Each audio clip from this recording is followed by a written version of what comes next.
got to know you, but essentially, I don't think I can do you justice. Essentially, Flip is an incredibly successful and versatile career that would take me too long to describe. But what I can say is, I have had the good fortune to listen to Flip on other occasions, and it's always educational, and it's usually jaw-dropping. So, enjoy the presentation from Flip. Thanks, Flip.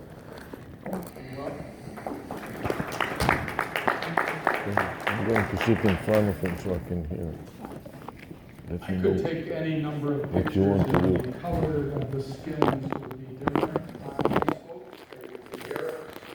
There are places all around the world where this is happening to children because for some reason we haven't solved enough of the problems the world has. In context, all of the celebration that we can have with the opportunity around blockchain, I want to personally thank Ronnie for really having a heart and coming to this presentation earlier today. Those of you who saw it, I hope you are encouraged to do something.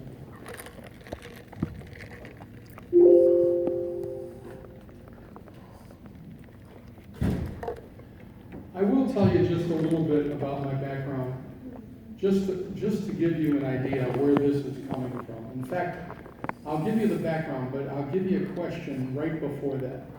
And the question is, can you, any of you, guess or present how many dollars it would take, U.S. fiat currency, to become an unimaginable #1 world military power on the globe today? What would it cost? Now, I'm going to give you one hint, and that is the U.S. builds aircraft carriers, and I think they run about $6 billion apiece. But if you would, think about what it would take to basically be the dominant world power. All right, my background, I started a company called Platinum Technology that I seem to be known for. It lasted 12 years. It was a little baby for me that I nourished. Cigarette butts in New York City. Subway takes those butts back to her lab, gets the DNA, and creates the face of the perpetrator who is to be arrested for litter. Wow. Cheap enough to be doing it. Okay, AI. AI is going to be a big component of blockchain. Poker's been whipped to the point of the poker players crying rather than going in and getting beat one more time by the damn computer. This is an incredible, not too long ago phenomenon. We could make the computer brute force play chess better, but now we finally got them to play poker better. And Go, I don't know if you guys know this story, but AI has advanced to the point where they have beaten the best Go player. No big deal. But DeepMind's version of the Go player did not learn from a human being. It learned from scratch by knowing the rules and playing the other Go that won against the human beings, and now it's winning 99 times out of 100 against the other Go computer.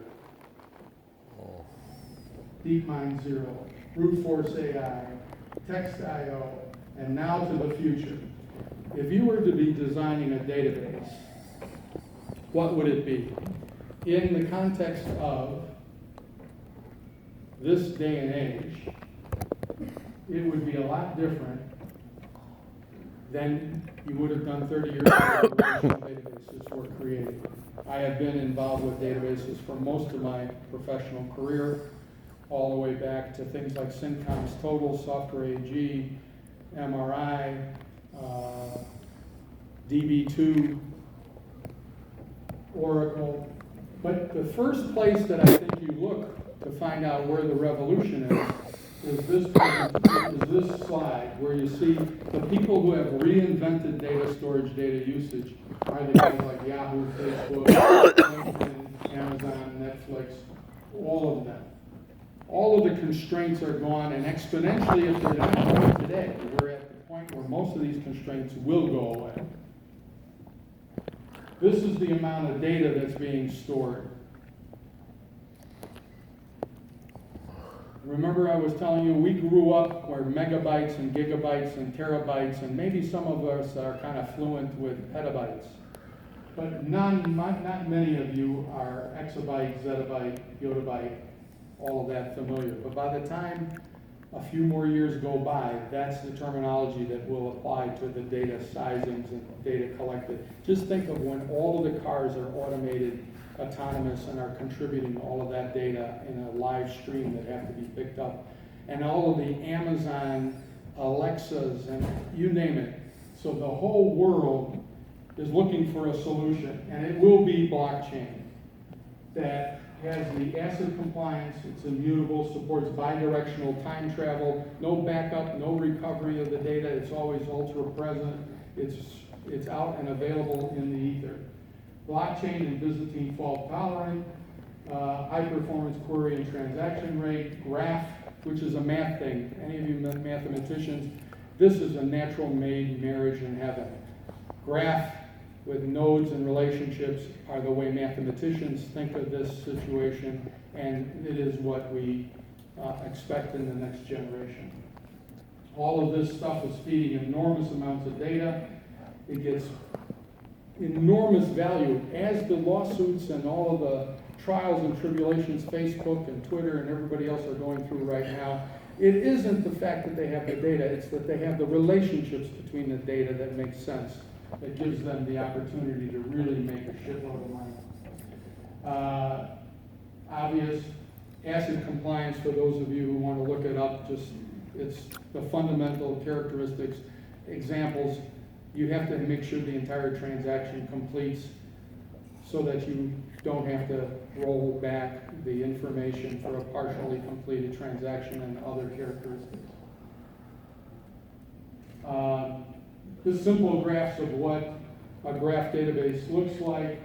Blockchain contributes both private federated and public consensus modes to this situation. We should not sneer at the private or the federated. Ultimately, they will transition for the most part into public. And consensus and security. Yes, proof of work is inefficient, but it can be made efficient. There's a company called VeriBlock that I am associated with that reuses the proof of work from Bitcoin and doesn't add additional work to the proof of work. Proof of stake, you guys have heard about this as being part of the solution of increasing some of the technology underneath blockchain. That will be solved by proof of stake or proof of capacity or proof of proof. So there's plenty of technology that's being dealt with in order to make blockchain do everything instantaneously, just like, the exponential thinking wants you to do. Yes, today it's slow. Yes, today it has this problem, but it's not going to have that problem tomorrow. Crypto assets. In other words, one of the things that I think we don't really see yet is that when machines have to talk to machines and they pay each other, it ain't going to be with a Visa card. It's going to be with crypto, because it's the only way it can be done. It has to have a settlement event. A Tesla goes to the station, gets charged, or a BMW gets its battery recharged. It's going to pay, but it's not going to pay by a Visa card. It's going to transfer cryptocurrency. And all machines over time are going to talk to each other that way, especially when we're irrelevant in the scope of things. Uber and Uber. I said this earlier today, if you guys have been in the room when I said that. What blockchain will do is create the following reality out of most companies in every SIC code. What we're going to have is Uber, which is a worthless idea. Well, maybe it's got some. But Uber is got lots of employees. Duber, the distributed version, is going to have two sets of software. The software that a consumer wants and the software that goes to the autonomous car that has no driver. The two will make a matching to get picked up, and by the time it's done, electronic transfer of cryptocurrency will occur. That's the way, the place that blockchain will ultimately be, not in these trying to figure out, if a bank knows something about its customers. It's an arcane, irrelevant process. An Uber car with no driver and an Uber organization, an Uber that has absolutely no employees other than the software that drives the business, and open source programmers that get their universal basic income for providing the source code to Uber, the Duber, that's what the future looks like. And it's not in 25, 30, 50 years, it's in 5 or 10 years max.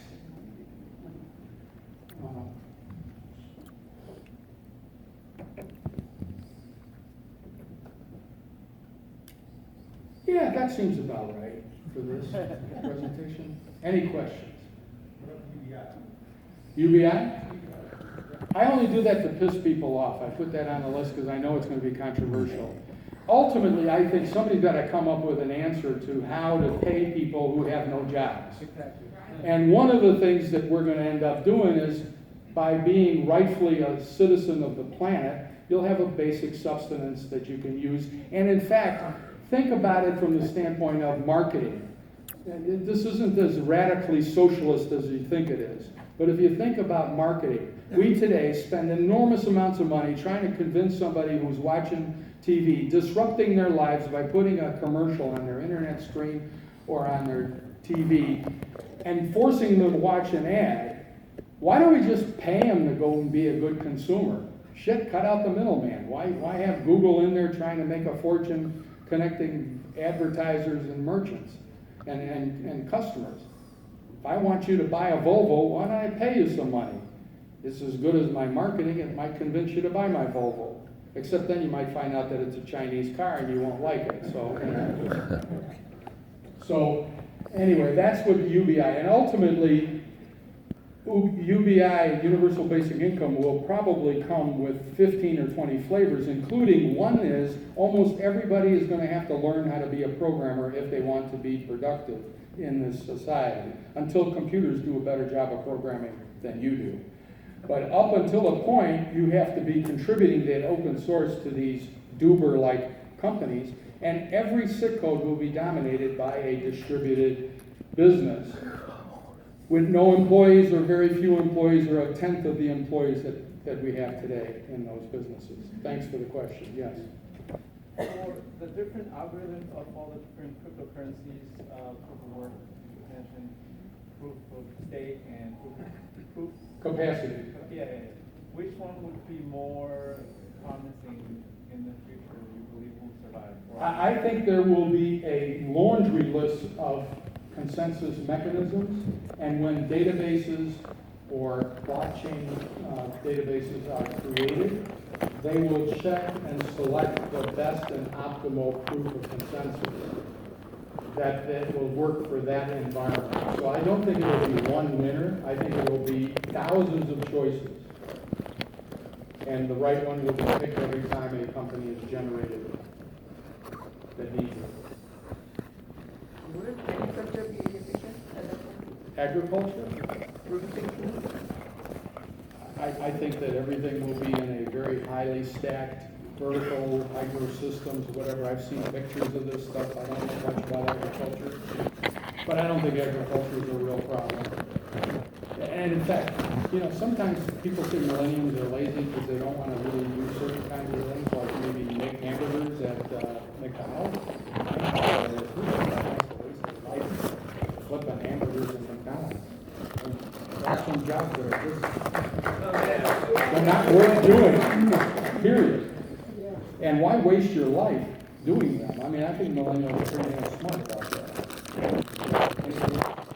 Or do you see the direction, do you see these kind of large companies going in, for example, Angie's List, or these companies that are making all this money in the middlemen, they have all the shareholders? All the middle people are going to get eliminated, and there'll be a direct response between a human being until a human being can't, justify their existence, but between a human being and a software-based company. So there will be a software-based company that will schedule your repair. Maybe they'll send a robot to do your plumbing. Maybe they'll do that to fix your house, to install a new roof. A lot of that will be automated. A lot of that will be 3D printing. Yes, there'll be some people involved, but the quantity of people over time is going to diminish in terms of contributing to those kinds of jobs. I mean, believe me, in your children's lifetime, there'll still be plenty of things for them to do like that if they have a hankering to do it. The idea here is to have people do what they really want to do to fulfill themselves.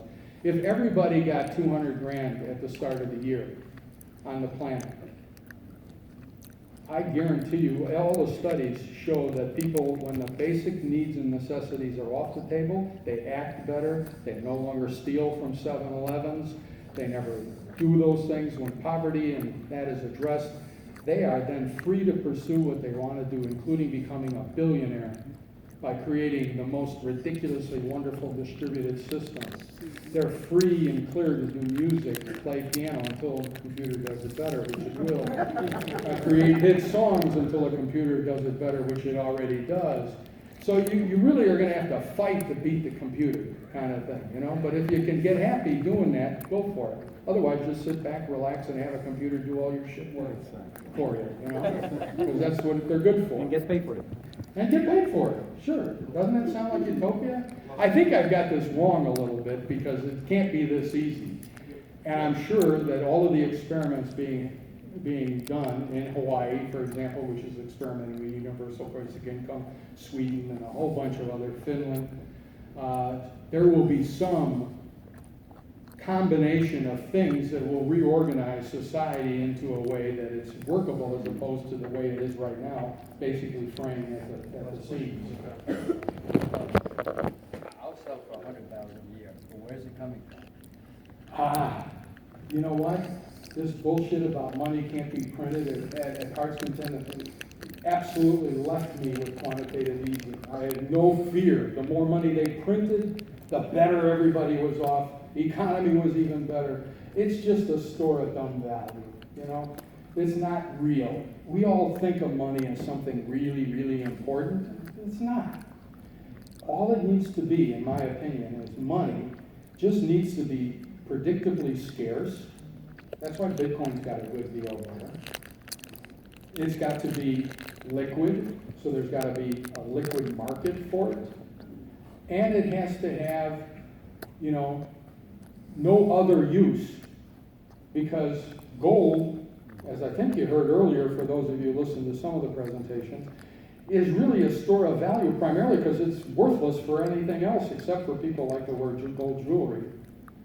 And, you know, they called it the bling theory of economics or something. I used to call it the shiny. Thank God human beings like shiny shit. Otherwise, diamonds would be worthless as they are, and gold would be worthless as it is. But people take a lot of, I guess, charm in the fact that it's blingy. And the other part of what's good for a currency, the other thing that it has to have is some, you know, latency in terms of people believing it's a store of value. If you lose faith in it, it goes away like a tulip during the, you know, summer of 18, whatever it was in Holland. You just gotta be, you know, you gotta take a pill in the morning that says, I'm gonna believe. We're all gonna agree to believe that this shit has value, okay? And not let it go. Because this, I mean, over so many years, I've heard all of these economic theories, and they've all turned out to be, just for rich guys, a way to steal from poor guys. That's all of those systems are. They have no value other than that whatsoever. It's kind of... Why do we need the money? Because the robots are delivering. No, this is just, you know, I give you a service, you give me a service. A robot does a service, it's got to pay for the service. It's just a way to account for it. It doesn't need much more than that. You know, and if you want to become a billionaire of some fictitious currency, go ahead. I mean, enjoy it. Make sure it's something you love to do, though, because life is too damn short not to love what you're doing. Any last thing? Right here, over here. Okay. All right, so I want to ask you a question about the concept of incentive. The concept of incentive. In many countries, they don't know what the word incentive means. And in the United States, the biggest, largest technology companies where billionaires are created occur in the United States of America. And in no other country in the world do you have as many billionaires as you do in the United States because of the concept of incentive. So if money doesn't matter, then how does the concept of incentive... For some people, money matters, and it's great that it does. There's some people who are a lot happier when they don't have to chase it. You know, I mean, I'm sorry I'm gonna use me as an example, because I can't say you should, I have to say I should. You know, I ended up in my life with 2 failed marriages and a third one that is glorious. I ended up with 42 cars that I didn't even know what the fuck they were, that I had to get rid of, and they were a burden. I actually had to hire people to drive them around the block so that the tires didn't flatten out. I ended up with 17 houses. Yeah, if that drives you crazy and you want 17 houses and you want to be a billionaire and do it, go for it. I'm sure there'll be plenty of ways to get that still to be done, legally and otherwise. But the fact of the matter is, most of the time people come to the realization that their family and their friends and their associates, if a computer could give me some of those lives, some of those days back that I worked 24 hours a day trying to make a buck, if they could give me some days of those back so I could do something else that was really more meaningful, as I understand it today than it was back then, I'd trade that in a second. But would you know that 30 years? No, of course not. You gotta go through puberty, you know? But, you know, it's, there's a, Now, right? yeah, but I wish I had robots doing all of it for me, you know? Then you wouldn't want those 17 houses? I might have still worked, I still might have done it, and frankly, having a fundamental basic income probably would have given me the ability to be even more risk-oriented than I was. But the truth was, all my life I have been in love with risk. I used to tell a story, I got in the shower one morning when I was quitting my job, and it was a big job, paid well, but I was gonna start my own company, and I was sweating in the shower. I walked out of that, I mean, I was like, my kids aren't gonna go to school, I'm gonna lose everything. I got out of that shower, I was sweating profusely, I said, God, I love that fucking feeling. I want to feel like this every minute of my life. I am addicted to this beautiful risk feeling. I blew away 2 marriages and a whole bunch of shit that I don't even want to tell you in public that really were not a good idea. In retrospect, I was just drugged up on this idea of making money. And I don't regret it. I learned a lot. I'm happy I'm standing in front of you confessing my sentence. But I like it. I mean, I like that my life was what it was, and on the other hand, I could have improved it if I had known better. So.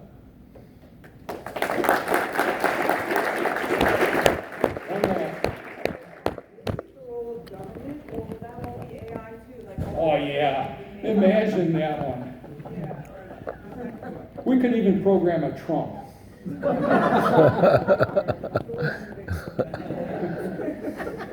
No, I think that governments are useless, just like central banks are useless. If we just got it together and created that on a concept of, I don't even know what I could, distributed government where everybody gets a fair shake at it, you know, we don't have to play all these games.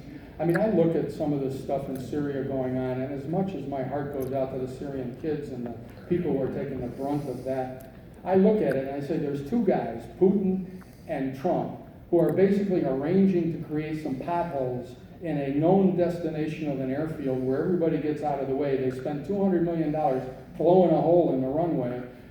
For what reason? To show us that they, you know, who's macho more than the other? I mean, what the fuck? What the fuck? It's stupid. And that's what we pay for to happen. I know we could write a better program than that, even if it was chock full of holes and bugs and everything else. It'd be better than the reality of it. Anyway, thank you.